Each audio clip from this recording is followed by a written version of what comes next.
welcome to another lecture of History 11. Today, what we're going to talk about is American culture and identity.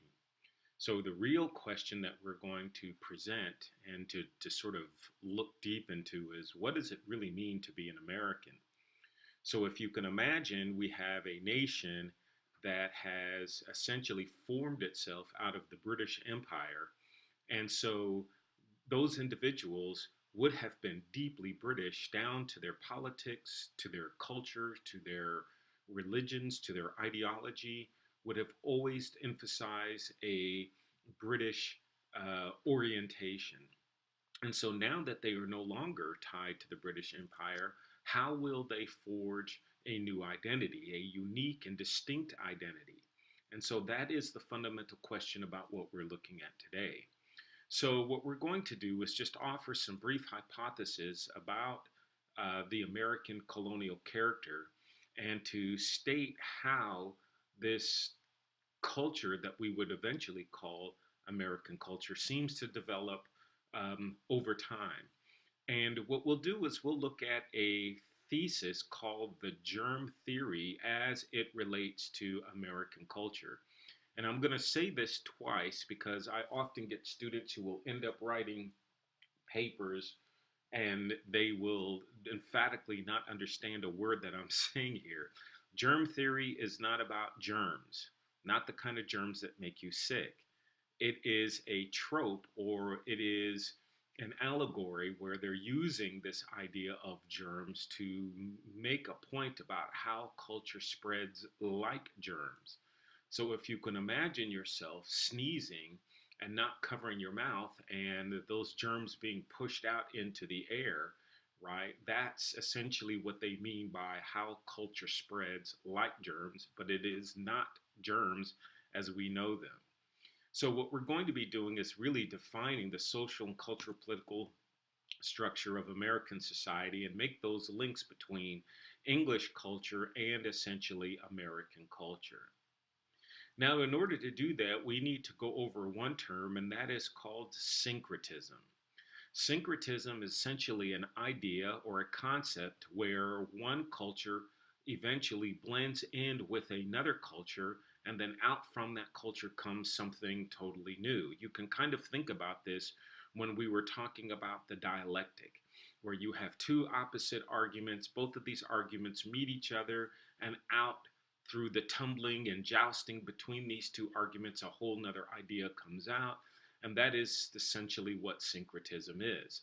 So essentially what you can think about is the concept that most cultures are adaptations of other cultures, the blending of one or more cultures, right? And so we can infer from this like sort of like DNA in many ways about how species adapt, that a culture will take on other parts of culture, it'll change into something else, it'll shed some earlier parts of culture and constantly keep morphing and even might even morph back into its original state. But the idea here is that cultures are always adapting, always changing to geography, to time, to new ideas, to circumstances. So now if we can hold this concept of what syncretism is and this sort of concept of the dialectic, and if we can essentially take this idea and then ask ourselves then how then do we get American culture, or what is America and its people? So from that, we would have to look back, since we're historians. What we do is we look back in the past and we essentially look at where does America's culture come from, right? Who do we owe its cultural heritage? And so the easiest thing for us to do, and it's quite certainly easy, is to begin looking at the English culture and the other subsequent immigrants who came here with their cultures and how those cultures began in a syncretive process beginning to morph into American culture. So really what we're going to do is looking at the basis of American culture, and of course that is looking at who were the early Americans. So let us begin with the concept of a what we would call the modified germ thesis. And I probably would be remiss if I didn't share with you where a lot of these ideas come from. And they come from a book written by David Hackett Fisher called Albion Seed. And within this very large text, David Hackett Fisher is going to make the argument that essentially America's culture comes from Europe, and through that melding and blending process, the syncretive process, we end up getting American culture.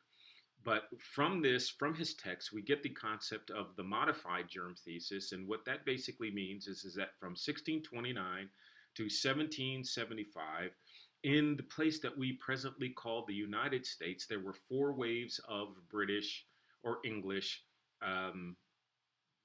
immigration. And of course, you should have been able to get a lot of this from your text from Bernard Bailyn's Peopling of the United States. And so these four waves would essentially comprise of people from Wales, Scotland, Northern Ireland, and England. Now, these groups, in essence, were Puritans from the East England to Massachusetts, and as you know, they came from 1629 to 1640. Some of them would have been the royal elite, and a large number of indentured servants from the south of England to Virginia from 1642 to 75. Then what we get from the North Midlands of England and Wales to the Delaware Valley from 1675 to 1725. And then we receive the English from North Britain and Northern Ireland to the Appalachian backcountry from 1718 to 1775. Now, what these four groups shared was the English language. They were nearly all British Protestants. Of course, they were subject to British laws. And of course, they took pride in possessing British liberties.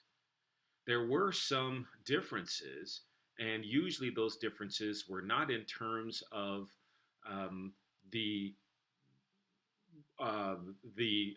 breaking away from the Catholic Church, but in the denominations themselves. So some people might have been Puritans, some people might have been the Church of England, etc., Episcopalian, what have you, or Episcopal, Church of England.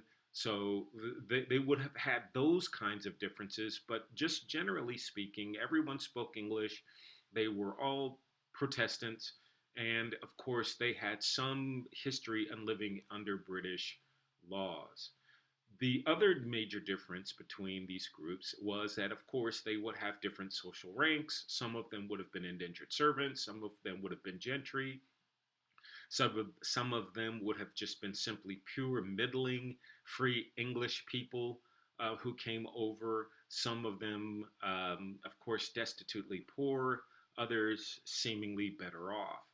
And of course, age would have been a factor. Lots of young people are coming over, not so much older people, but you're getting a tremendous amount of young to sort of the backer echelon of the mid-30s, I would say, or the mid-20s, but certainly a definitely large number of group of people who would have come over that would have been young. And of course, Bernard Bailyn speaks about that. And so what these individuals who would come over would be fully established in British America. And over time, of course, because they would come with their own particular set of British dialect, we would be able to see how this British dialect would essentially change over time, but language was essentially an American English over time. Now, these groups of people that did come over carried across the Atlantic different sets of British folkways. And what we mean by folkways, what we mean is essentially habits. The way that people related to the church, the way that people dressed, the way that people spoke, their different accents, the foods that they ate, the houses that they built. Just all of these sorts of things, the music that they would have listened to would have been could be designated as folkways, and these English people brought over with them those folkways. And so those folkways essentially became the basis for regional cultures in the New World.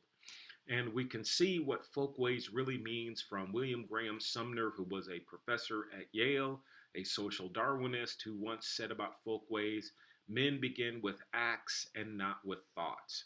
And so you can kind of extrapolate out of that with people like Karl Marx with the dialectical materialism, where he argued that you can chart the course of history by the material things that people make rather than just these lofty ideas.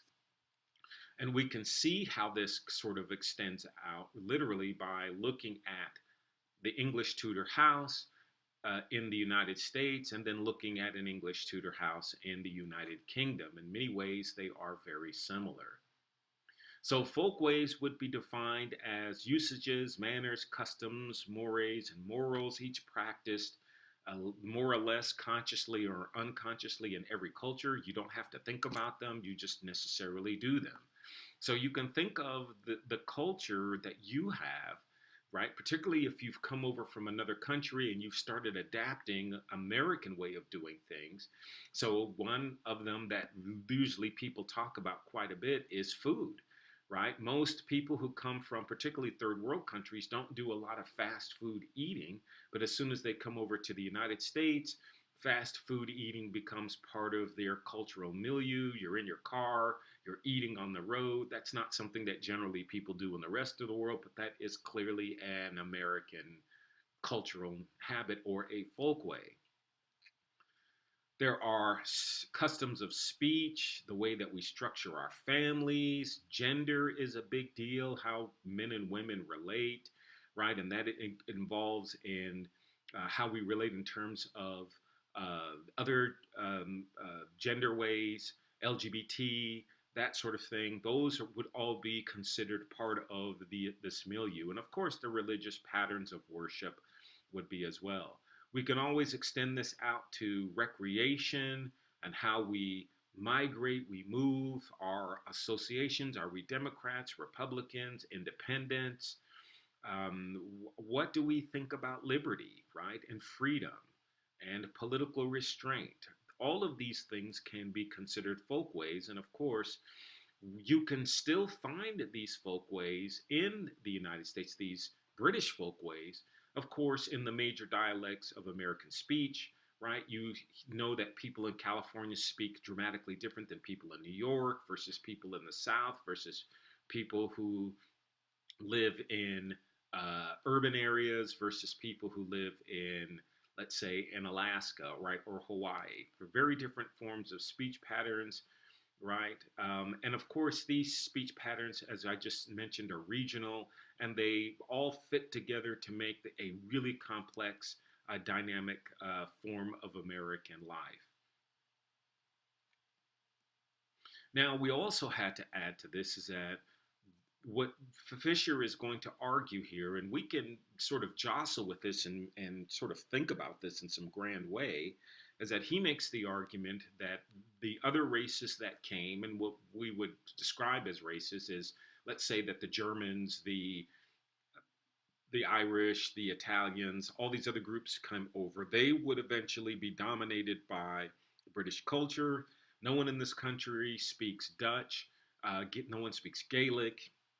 German is not a language that's viable in this country. We speak the King's English, right? So why did this happen? Why aren't we speaking more German or speaking more Dutch or Gaelic or some other European language? And that's because essentially that the British culture subsumed those other cultures and assimilation was a lot easier.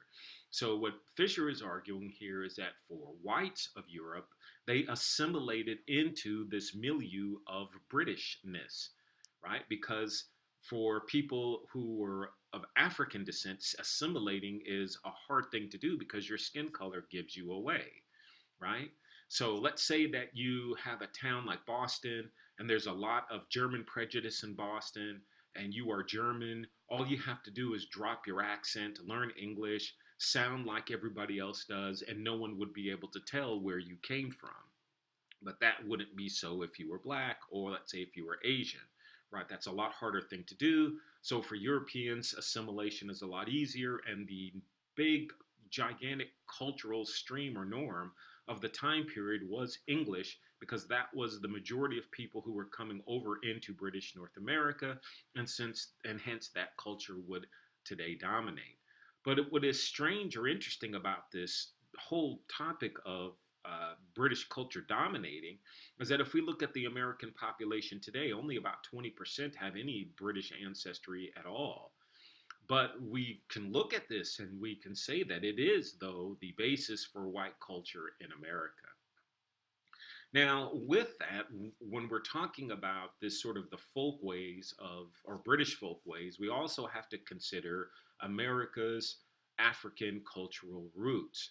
And so, really, what we're arguing here, and what I'm offering, and which is pretty basically on solid ground here, is that as more Africans were brought from Africa, they brought their cultures as well, and this culture would seep into the general culture. And really, what we're going to look at a little bit later on is that African or Black culture becomes the very foundation or bedrock of American culture. If there are only 20% of the people in the United States, right, have any British ancestry at all, right, we can then begin to make the argument, well, then whose culture is it anyway? Then what we can probably extrapolate from that is then we can look at music, foods, trends, fashion, and all of these kinds of things, and then start to begin to see where this African synthesis through slavery begins to happen. So what we end up getting is a European and Pan-African syncretism or synthesis, right, of American culture through British and African culture. So in other words, American culture is comprised of European culture, comprised of British culture and African culture. Now, we're going to talk just a little bit now in this discussion about American economics and its American economic revolution, and its geared towards nationalism in the 1800s, essentially right after the US Constitution is ratified. And we have to do this because there is a central sort of rule of thumb that exists in the world, is that before a nation can actually be a nation, it has to have three ingredients. And the first one is land, which is rather obvious. The other is its own language. And the last component is its own economic system. If you don't have your own language, then essentially you are essentially a stepchild of another nation, because you haven't developed your own sort of insular cultural cues based upon a language that other people have to assent to be able to understand. So in other words, in order to understand a group of people, you have to understand their language, right? And if you have to understand their language, you are acquiescing in a way to their demands of their culture. If another country adopts someone else's language, then there is no acquiescence. The person automatically has entree into that culture. And we're going to talk about how is it that Americans can have their own country and yet we still speak the King's English. We'll get to that. But first, we're going to take a look at this idea about having one's own economic system. We were tied in with the British. We remove ourselves with the British, and therefore we need to have our own economic system. So Americans will try to break free and establish our own American nationalistic idea of economics. And this gives rise to a concept called the American system. And the American system is an idea about how the nation should orient itself through economics. And the author of this system largely would be Senator Henry Clay from Kentucky. So with this, we're going to see how Americans begin to think about themselves economically and how they began to put together their own economic regime. So the American system constituted essentially a high protective tariff. internal improvements, and a national bank. And so then the question that we have is, what are these essential ingredients?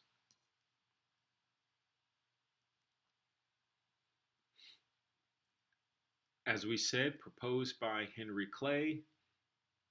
And what this is, the protective tariff is going to allow for the U.S. to prosper without foreign products or intervention from foreign markets.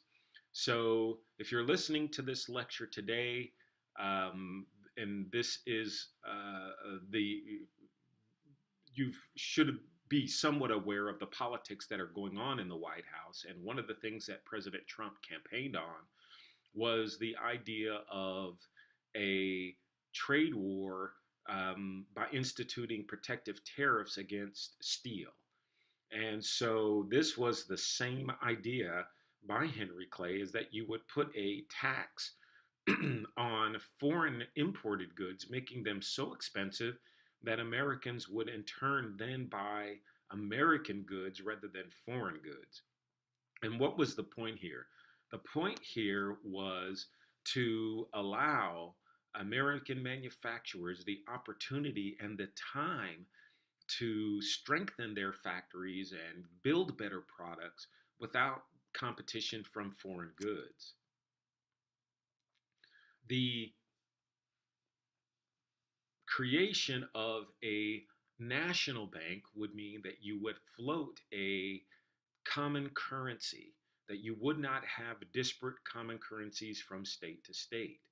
Internal improvements was rather an easy one, because what it stated pretty basically was, in order to get products moving around the nation, we needed to build roads and other infrastructure that would allow people to carry their goods to market. So, high protective tariff, a national bank, and internal improvements. The philosophical basis for all of this comes from Alexander Hamilton's report on the manufacturers, where Hamilton argued that the U.S. could only prosper until it was self-sufficient in all economic products. So this was something that had been hotly debated by Thomas Jefferson, who had argued that the way that America should go would be the way of the yeoman farmer, a nation of small farms. So we can really see from this is that in many ways, Thomas Jefferson was a small-minded thinking person, and Alexander Hamilton was a much more broader-minded thinking person and looking well or farther into the future. Now the question would be is that a good thing or a bad thing? Well, if you look at it from one example, you would say, well, if we have a nation of industry, then people work in factories and are dependent upon industrialists for their livelihood.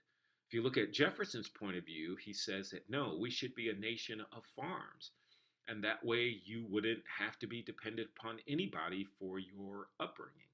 The problem with this, of course, is we run into situations where in places like, Arizona, Utah, large portions of California, portions of Texas, New Mexico, large portions of the upper north in Montana, Idaho, that farming is just absolutely impossible, right? It's just not going to happen. So you have to look from that sort of perspective, half a dozen or the other, who was more right, who was more wrong. I can say that the American nation looks a lot more closer to Alexander Hamilton's idea of the nation than, of course, than Thomas Jefferson's. So from that standpoint, yes, maybe Hamilton was much more farther thinking. So the philosophical basis, of course, of all of this, of the American system, was the name was coined to distinguish it from the British system of economics, where their system was a complete laissez-faire and free market system. And what we mean by laissez-faire is that government hands off. In the American system, government would have a fundamental role to play in the economy. In the British system, the government would not have a fundamental role. Of course, this was from the basic of writings from people like David Ricardo, Adam Smith, and others who called for the free hand. Now, most people in the United States would look at this idea of a free market system, which has been basically adopted by Americans today. They looked at the free market system and thought that was a crazy idea, that essentially the free market system was a bad idea. And here is a statement by Henry Carey in 1851 who said that one of the systems looks to barbarism, pauperism, ignorance, depopulation, the other increasing wealth, comfort, and intelligence. And what he was saying about pauperism and ignorance, he was saying that was the English system of economics. Free markets leads to barbarism. And we can see that from the numbers of recessions and depressions that we've had, that there is no such thing as a free market system providing opportunity for people. What it does is it makes some people rich and the majority of people poor. Right? That's essentially a free market capitalistic system. It does not extend wealth to everyone. That's why we have a massive homeless population, and it's not because people are lazy. Right? If working hard was all that one needed to do to become wealthy, everybody in Africa would be rich. Right? So we know that capitalism does not provide that form of, how we should say, um, it doesn't extend to everyone the same amount of equity. Right? It is not a fair system, and people recognize that. But over time, Americans decided to adopt this system, and that's the system that we have today. The tariff, if we might add, would be the sole basis of revenue. I won't spend a lot of time here talking about this, but we'll just run through it really quickly. So you should have some idea what the tariffs are. You can look that up in your book and it'll explain it into great detail. But the tariff was thought to be a way that to protect um, American manufacturers. The There was a lot of criticism by some people, particularly slave owners, about the tariff. And this individual, sort of looking somewhat scrambled here, is John C. Calhoun, who had argued that the tariff was a tariff of abominations. John C. Calhoun was the first vice president of the United States who was actually born in America. He was a senator from South Carolina, and he opposed all tariffs, and he used what he called the strategy of nullification. And this strategy of nullification, which is clearly highlighted in your book, will explain to you in great detail how that pushed us closer to civil war. And essentially, what John C. Calhoun did was he gave us this concept of the 40 bales theory, that if you put a 40% tariff on goods, which would mean that there would be 40% higher prices in the market, which would lead to 40% fewer sales, which would mean 40% less cotton purchased by manufacturers, which would lead to 40% less profits. Right? Internal improvements here is rather obvious. I've just spoken about that. Failure and foresight by the founders to improve the nation. There was no system within the U.S. Constitution that allowed people to essentially develop the infrastructure, and it was thought that the states would take that up, and many of the states did not. So there needed to be a system where you could get your goods to market, and they thought that government expenditures in doing that, like doing things like building a road to link the states, would be a good idea.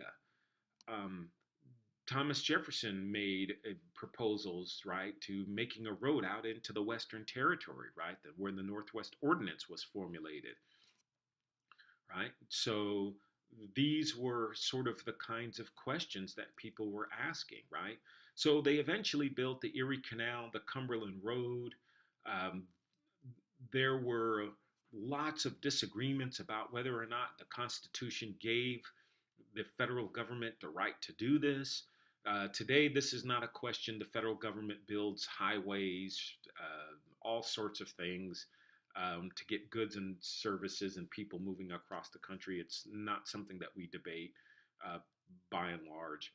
Of course, its advocates were Henry Clay, as I stated, and of course, John Quincy Adams, the son of John Adams, who would eventually become president, and its main opponents were Andrew Jackson. The National Bank, obviously, the promotion of a single currency. Your book really goes into detail about the U.S. National Bank and the arguments for it and against it. And essentially, those arguments would be very important. The hallmark of the American system, or what it bequeathed to us, is the concept that the federal government could support internal improvements, that you could do some kind of protection against for your industries with some type of a tariff, and of course, um, there was this idea that the American system could improve everyone's lives rather than only a handful, as people were beginning to see that the British system of economics did. It made people poor, and that's why Marx wrote Das Kapital and the Communist Manifesto, largely from looking at the vestiges of English economics and saying that that was inherently the thing that was making millions of people destitute, right? So we get from this that we should have some type of economic system where everyone benefits, right? So we can see from this where the American system falls in, right? And there is still some debate today about the American system. Should the federal government have a larger role to play in American society? And of course, we looked with Albion Seed and this idea of the modified germ theory, the character of American society. Now we're going to talk about the Jeffersonian Revolution from 1800 to 1824, which was coined by many people as the Revolution of 1800. So we're going to illustrate the rise of Thomas Jefferson, discuss the rise of slavery, the rise of the Supreme Court. So you should be well aware from reading your text who Thomas Jefferson was. He was the third president of the United States, and he penned the Declaration of Independence and authored the Northwest Ordinance. Slave owner who repeatedly raped one of his slaves, and she bore him several children. He was a graduate of the College of William and Mary and was an attorney by profession. Jefferson's election as president was easily the first real divided American election where there were open hostilities between the candidates, John Adams, who was a Federalist, and of course Jefferson, who was an anti-Federalist, or at the time a Democratic Republican, right? Thomas Jefferson literally is the father of the Democratic Party. There were also others like Alexander Hamilton and Aaron Burr who would be vying for the presidency as well.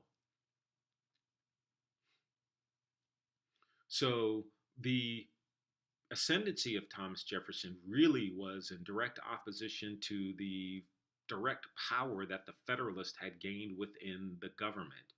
And so there was an attempt by many people within the anti-Federalist faction who wanted to reduce that growing and dangerous power. At least from their point of view, they saw it as growing dangerous.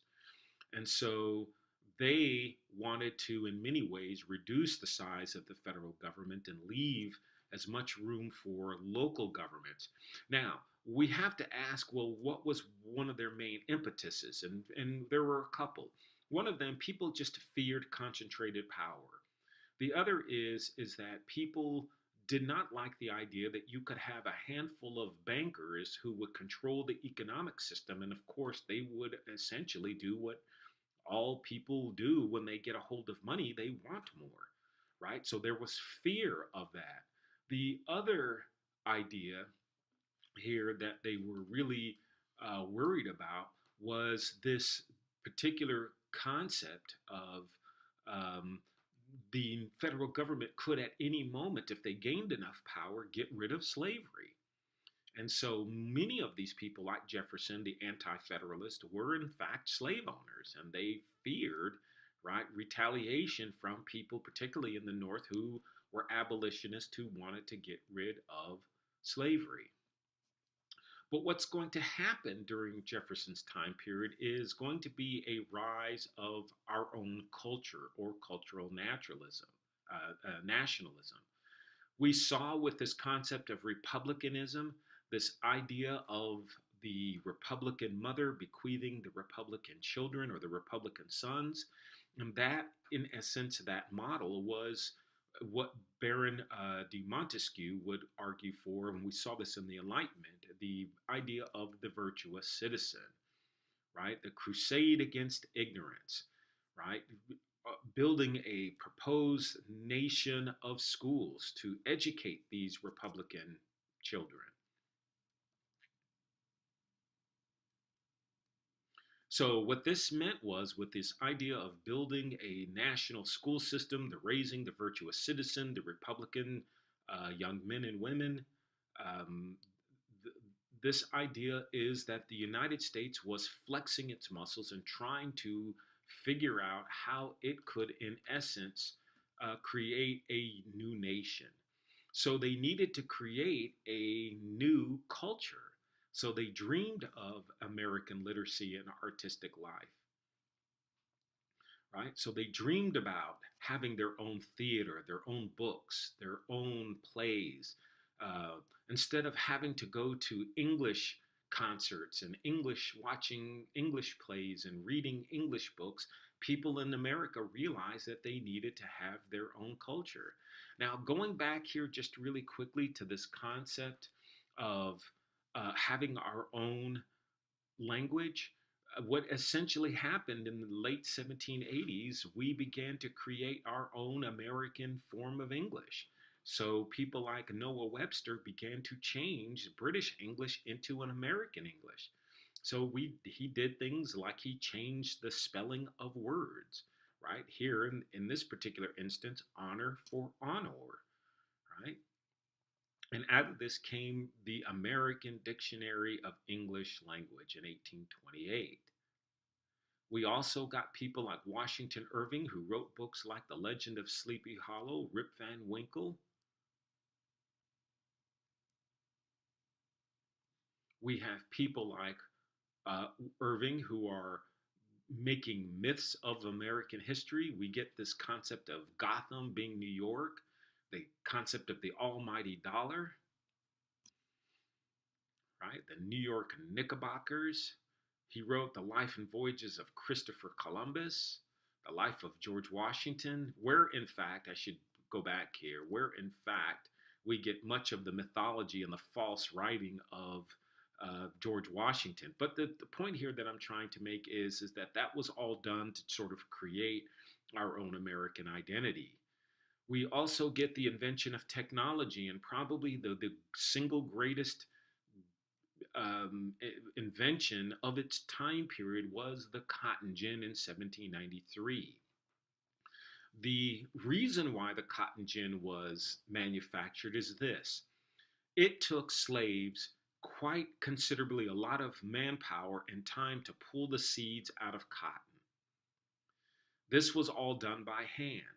Slave owners knew that they could make many more returns or much more money from their cotton if they could get more of it into market. But none of the manufacturers would take any of the cotton with the seeds still in it. They wanted all of the seeds out. So slaves literally had to sit there by hand and pick out all the cotton. So Eli Whitney took it upon himself to build this cotton gin where it would be an automatic machine where you could just turn the handles and all of the seeds would fall out of the cotton. This thing would revolutionize the cotton industry and literally revolutionize slavery in America. So the cotton gin made it so that slave owners could bring more cotton to market, increase their profits, so they grew more cotton. More cotton needed to be picked, so they essentially smuggled in more slaves, literally from the Caribbean. So even though the slave trade, the transatlantic slave trade would end in 1808, the burgeoning market for illegal contraband slaves brought into the United States would be astounding. And you can see this if you want to watch a really good movie about how this takes shape, is just watch the movie Amistad, right? Where it talks about and shows what happens to a group of slaves who were illegally smuggled into the United States.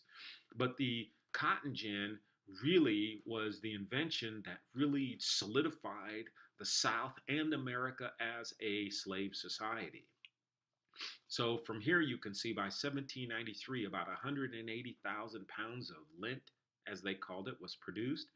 By 1796, just in 3 years, 6 million pounds. And by 1810, 93 million pounds of cotton was being produced. Because of the cotton gin, people in the United States were getting exorbitantly rich, and the solidifications between the North and South would be highlighted, and of course, the divisions between the abolitionists, people who thought slavery was immoral, and those who were making large profits from slavery. We also see then that the rise of American manufacturers who could take this cotton and spin it into cloth. And then so the North becomes heavily industrial and the South becomes heavily agriculture. Right? And here is essentially the cotton gin. So essentially what you do is you put the cotton at the top, you turn the crank on the left-hand side, and out comes the cotton at the bottom, and you're ready to roll. Now, we're briefly going to talk about the Black Revolution in Haiti, and we're going to talk about this to some extent, essentially, because the revolution in Haiti is going to have some profound effect on essentially how Americans will treat Black people in America, from a revolution that happens essentially about 100 miles off the coast of Florida. So to give you some background, the country of Haiti was engaged in a slave revolt that was eventually morphed itself into a revolution of independence from France. So from 1791 essentially to 1804, Blacks fought against the French or Europeans who wanted to keep the island as a territory and as a slave factory. 3 countries would be involved, and the results would be the first independent Black nation in the Western world. So obviously, you should know from this that the Black slaves who revolted won their independence. The island of Haiti, which it's called today, used to be called Saint-Domingue or Hispaniola, and it was France's wealthiest producing colony. But that wealth naturally was built on a system of Black slave labor and a racist ideology that controlled Black and white relationships. And it was solidified under this idea of fear and greed. The system of slavery in Haiti was probably, in the New World, the most brutal forms of slavery practiced anywhere. Far more brutal than what was being practiced in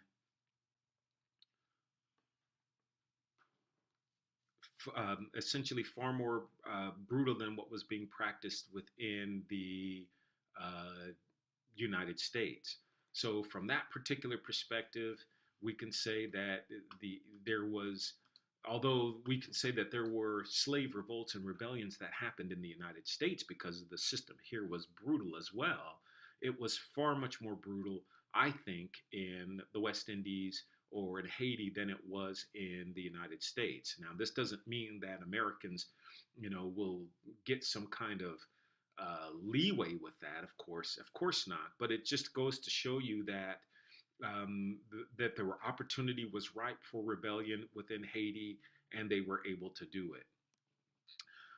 The leader of that rebellion was a man by the name of Toussaint L'Ouverture.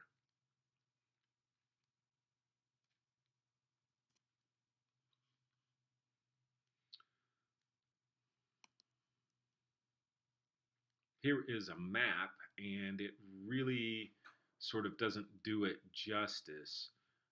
But if you look on this map and you look and you see where Florida is, you'll be able to see right below it Cuba. And if you go to the right of Cuba, you'll be able to see the island. All right, it's kind of not really highlighted here, I don't think as well, but you should be able to see it. And then there it is today. Now, Haiti, the island itself is divided into two countries today. One to the right is called the Dominican Republic, and to the left, the other one is Haiti. And the reason why the countries divided themselves largely because one of the countries essentially speaks French, which is Haiti, and the other one Spanish, which is the Dominican Republic.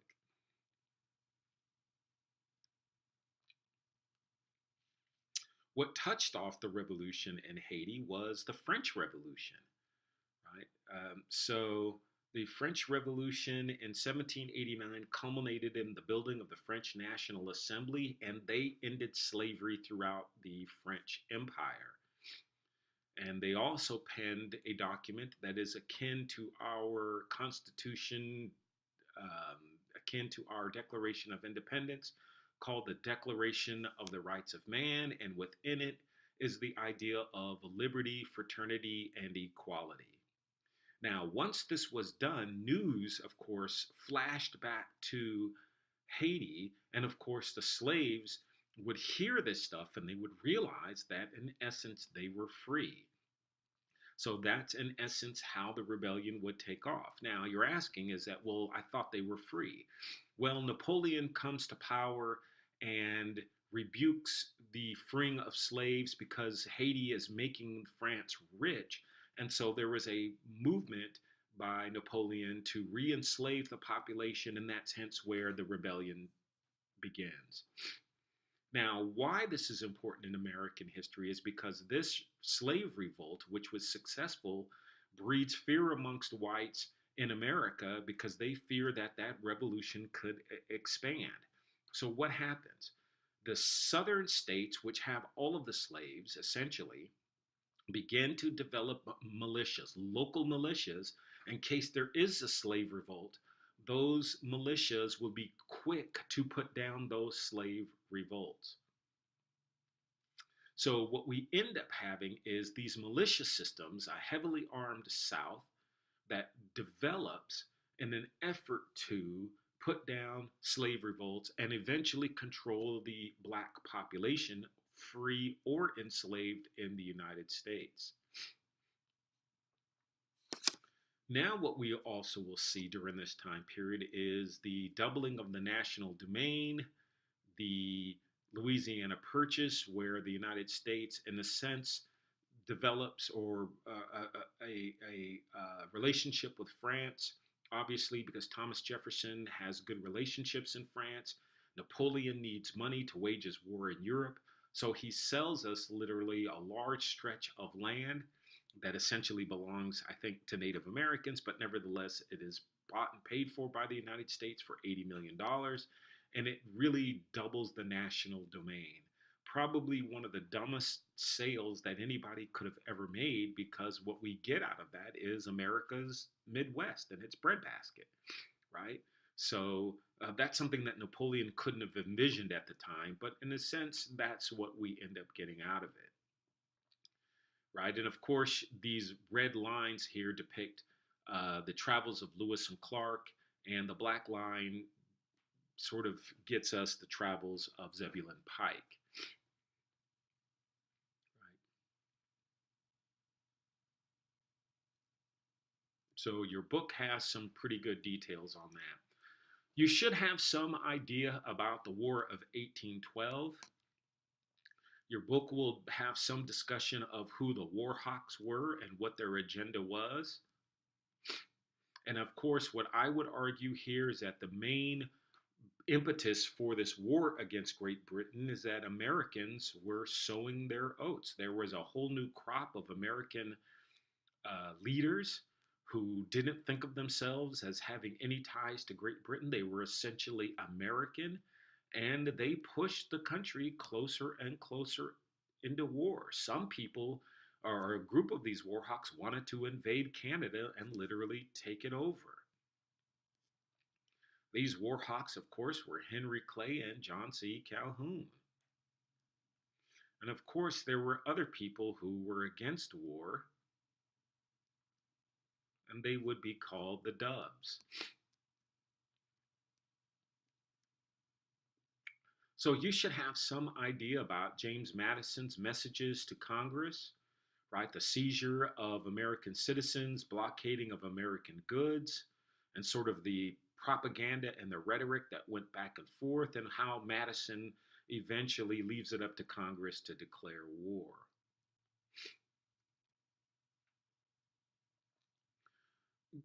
And so I think what the War of 1812 did, by and large, more than anything else, is it rallied Americans around national expansion.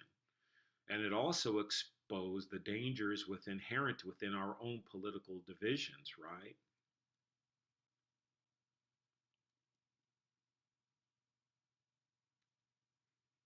So we can see from this, really, um, the American army was poorly trained and equipped.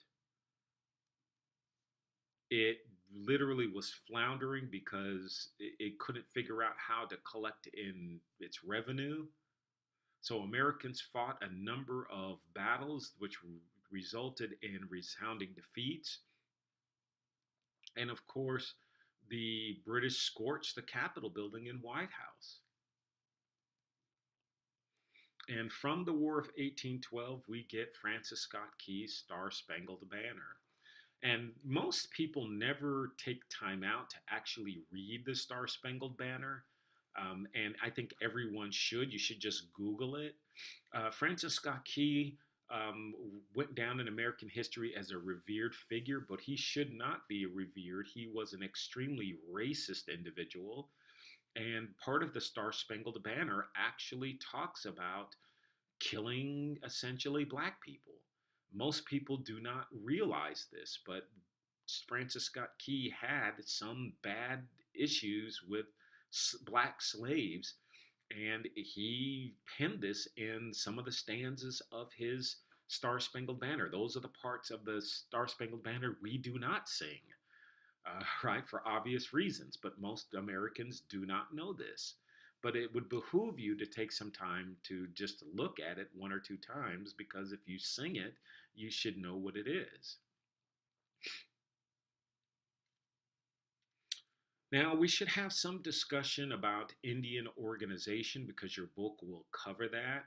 So you should know who the 5 civilized tribes are.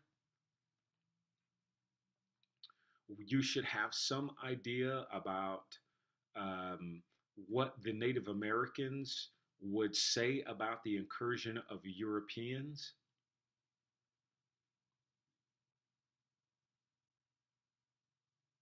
Right? What were the divisions amongst the natives? Some who would be ready for battle and some who would abdicate peace. Some of the early battles between Native Americans and the Americans, particularly with Andrew Jackson serving as a major general. Andrew Jackson's thoughts and beliefs about Native people.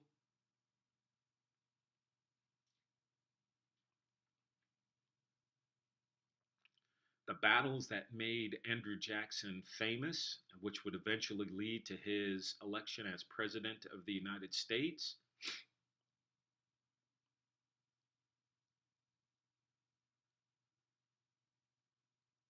And of course, the eventual Seminole Wars that we would fight with the Seminole Nation that was comprised of slaves and Native Americans in Florida. Jackson would also serve as a commander for the Battle of New Orleans. And this battle took place when the war was actually over, but the people fighting it didn't know that. But it was a resounding victory for Andrew Jackson.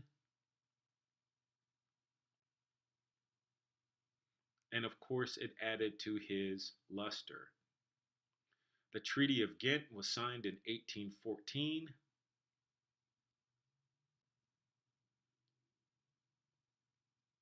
With demands and acquiescence on both sides.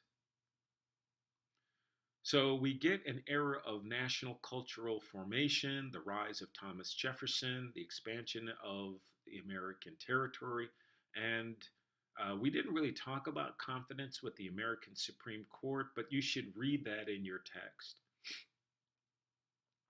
These photographs here, why these are part of the lecture here is that you should have some knowledge of how American culture or African culture is syncretized within American culture. So we're looking at let's go back here. Right, we're looking at American or African religious practices, Santeria, Candomblé,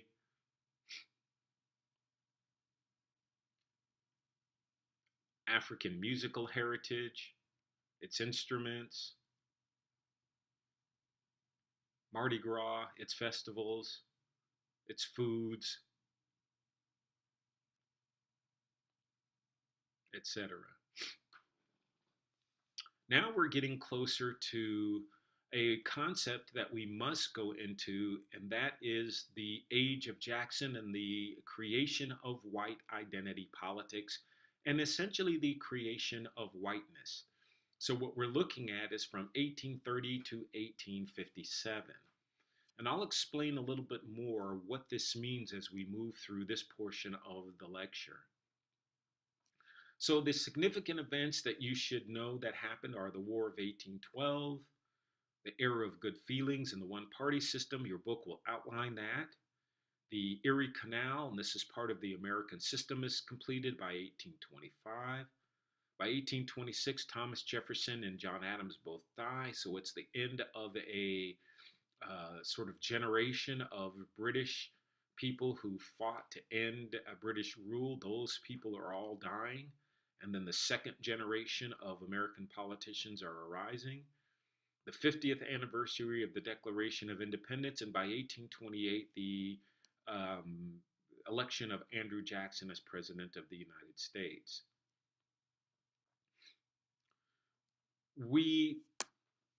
Just in recent history, we can see how white identity politics played a big role.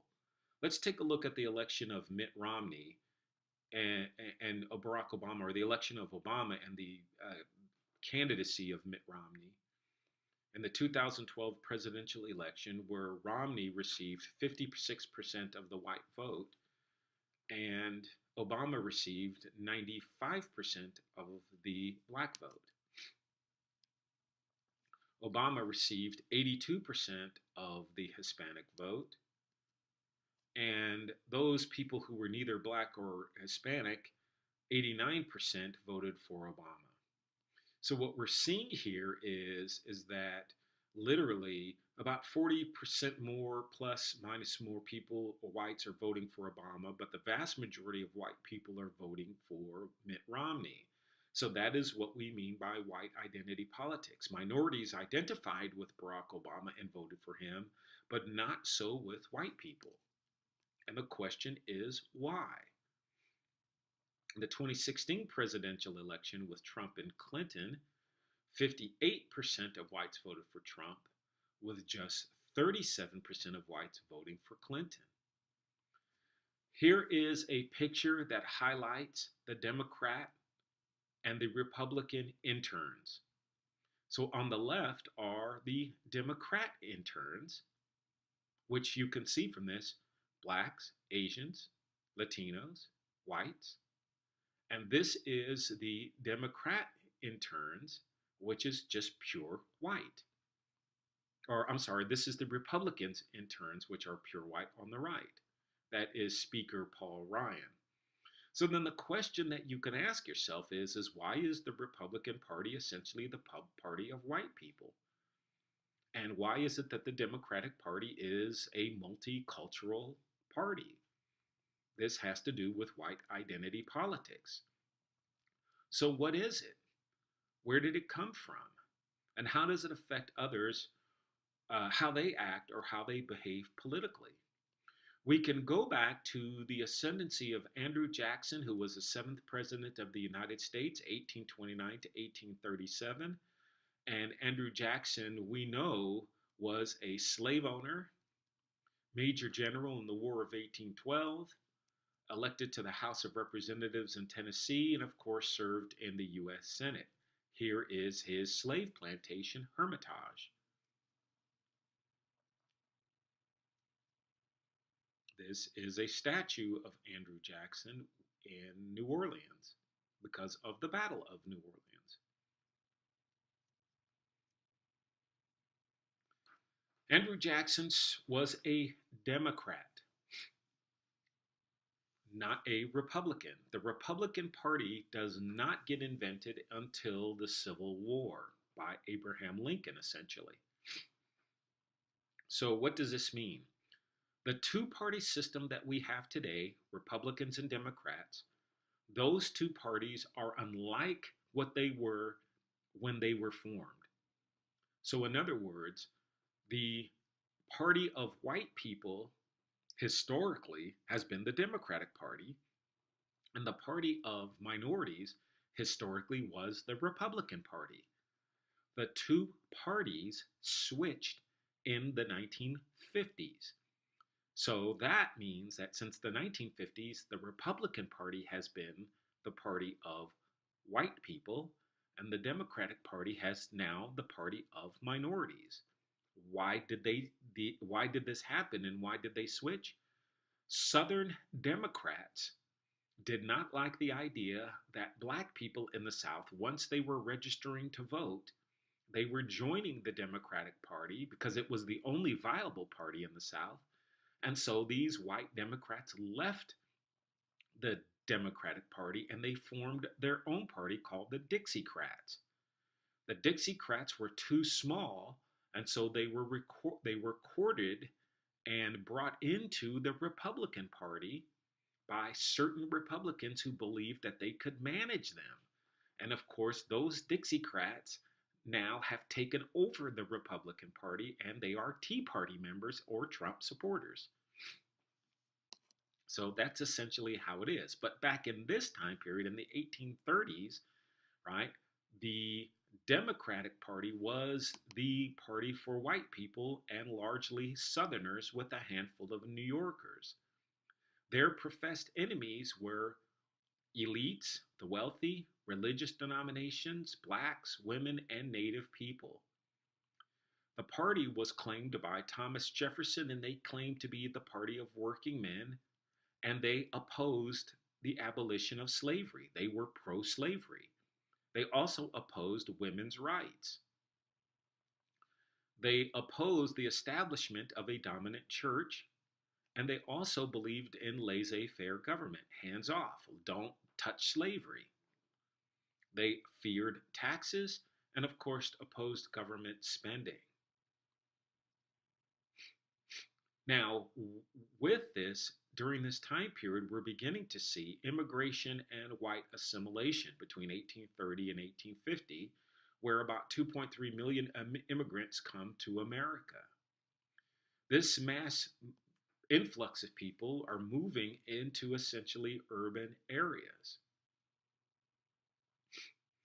Pushing more people out of Europe, of course, are things like the famine in Ireland, where about 4 million people come to the United States in 1800.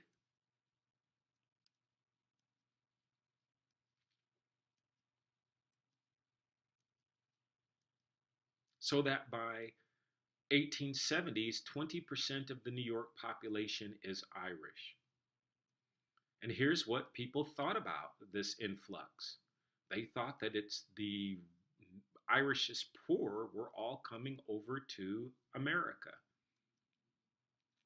So how do we then get this idea of white identity politics? And before that has to happen, we need to then have people think of themselves as white.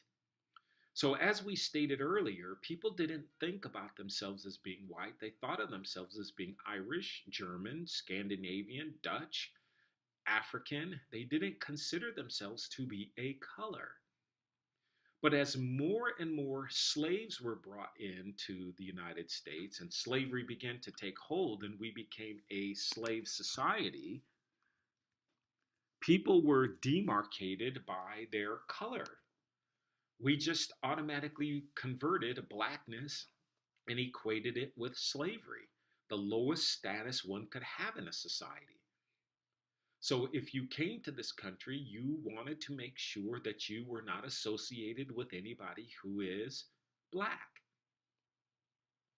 So what people like David Roediger, who've studied this in his book, The Wages of Whiteness in 1991, argues that whiteness was used to elevate people over black people or blackness. In other words, the uncertainty of life, the precariousness of life in America, allowed European immigrants of all sorts to band together just on the concept of their skin color. There is power amongst the majority, right? Power in groups. So the slogan went, "At least I am white, free, and a citizen." And what Roediger is arguing here is essentially pointing towards white people as a uh, model that, in essence, white people, when they were in, or Irish people, when they were in Ireland, were not considered to be white. They were considered to be black people. And why that is because the English looked down upon Irish people and didn't consider them to be white Anglo-Saxon Protestant people. They were an inferior race of people. In essence, if they looked down upon Africans as being an inferior people, they looked at Irish as being an inferior people and putting them on the same pedestal. So what we end up getting is that the Irish would come to America and be forced into the same communities with black people, and so the Irish and African communities for a long period of time were one. And then over time, when the Irish realized that they had one thing in common with the other groups, and that was their whiteness, they would abandon black people and become white. So Noel Ignatieff argued in his book how the Irish became white is that Irish people over time developed more of an affinity towards their skin color than they did their politics. Politically, they were against slavery and living side by side with black people and sympathizing with black people because they were essentially no better off. But then over time, they made a political move to be white. So the Democratic Party began to accept the Irish vote in order to build their party. And this is a drawing from Harper's Weekly that shows a black person on the left and an Irish person on the right, and showing that these two essential people are essentially the same. White Northern Irish people are the same as black Southern people. Here again, all a person has to do is give an Irishman and a black person the bottle and you could buy their votes. This is what people thought about them. And this shows you, this cartoon here shows you what people thought about the Irish and the Chinese. That there was Uncle Sam being eaten by the Irish and the Chinese, and eventually the Chinese, if we weren't careful in this country, would eat the Irish. So there was a fear, xenophobia about Irish people, black people, and Asian people in the United States. Right? They called the Irish the pig.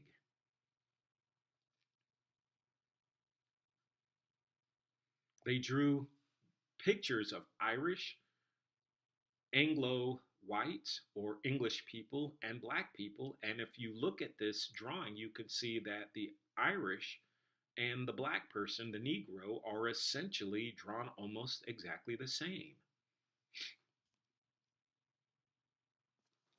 So then that leads us to then, how is it that one begins to identify themselves with being black as opposed to identifying themselves as being white?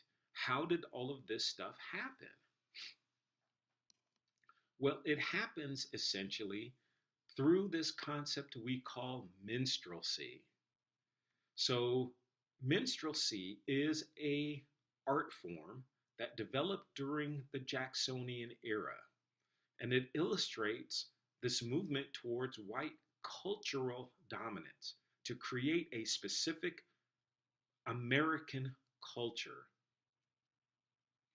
It was in part based on European notions of theater called masking, where you went to a masquerade ball and you wore a mask, and then by some portion of the night you took off your mask and you revealed who you were.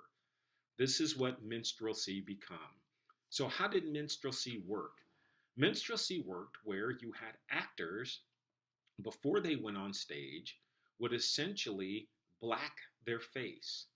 So they would essentially take a cork, burn it into black powder, and essentially apply this black powder all over to their face, and they would essentially what they would call black up or blackface. And then these individuals would dress up in lavish costumes, and they would appear on stage and they would do a night's worth of numbers. So these are white people who are pretending to be black people. The inventor of this was a man by Thomas Dartmouth Daddy Rice, who lived in the mid 19th century, who invented a song or created a song called Jim Crow in 1828. Thomas Dartmouth Rice was the highest paid actor, and essentially this is what happened.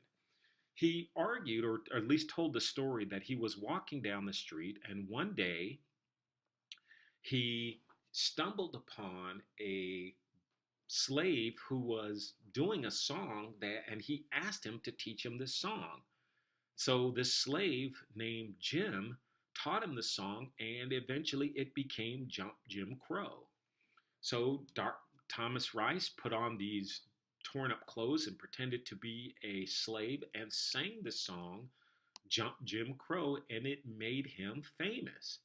It made him so famous that he was able to develop a show, and other performers, including himself, developed a show that was essentially divided into two parts. The first part was the urban dandy, and the second part was the plantation slave. So during this show, there would be singing, dancing, joke telling, and other acts, all to mimic black life.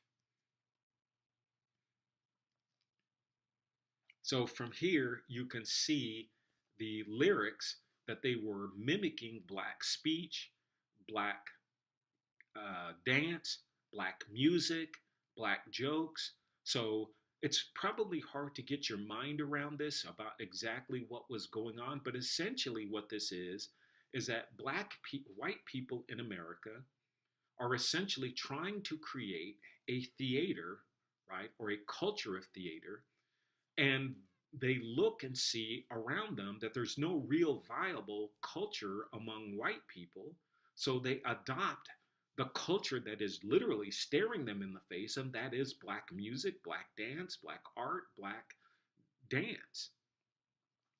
And so they mimic it and caricature it. They wear oversized clothes, big hats, fancy shoes. They are essentially poking fun at black people. They develop characters like Jim Crow, here, Zip Coon. So they present blacks who are enslaved on plantations, and then they mimic free black people who have never known slavery, but who they find to be funny. The show evolves into three parts. Later on, they add a third, Mr. Tambo. So you have the characters Jim Crow, Mr. Tambo, and Zip Coon. So, in essence, it is essentially white people mimicking and caricaturing and degrading black people. This stuff was extremely racist. It was meant to, on the one hand, elevate white people, degrade black people, and to create a emphasis on the fact that there is a black culture and we are showing it to you through these minstrels. And therefore, anything that is not part of the minstrels would be equated with white culture. White culture was not performed in these minstrel shows, simply black culture. So, how could you tell what is white culture? Whatever it is not black culture. Anything not black is got to be white. Later, the minstrels would become so popular that black people would get in on the act and perform their own minstrel companies and tour America and Great Britain. Most of these early minstrel shows used all male characters, and later they would use females. So think about how minstrels really worked. If you have a black cast performing minstrels, so what you would essentially have is black people pretending to be white, blacking up as black. So in other words, you would have a black person who would pretend to be a white person, blacking up as black, playing a black person on stage.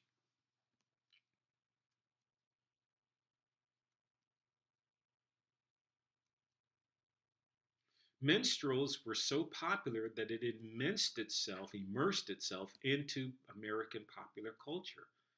Disney, with its Uncle Remus movies, these were really popular. Caricatures of black people to sell products. Cartoons made about black people, caricaturing them.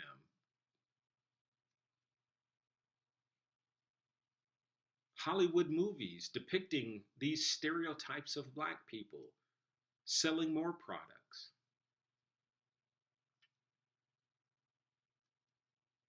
Cartoons. Disney again, caricaturing black people.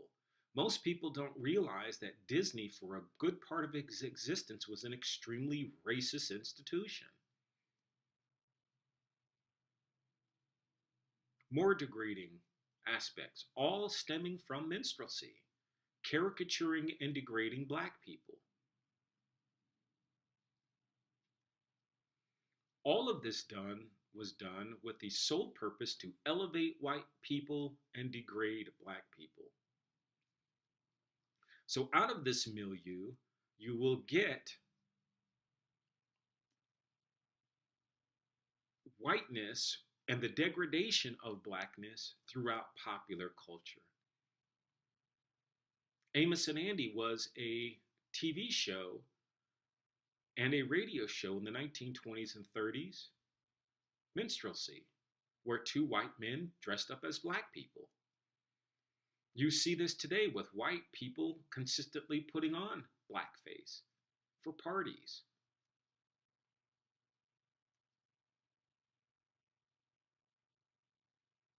To just show their racism.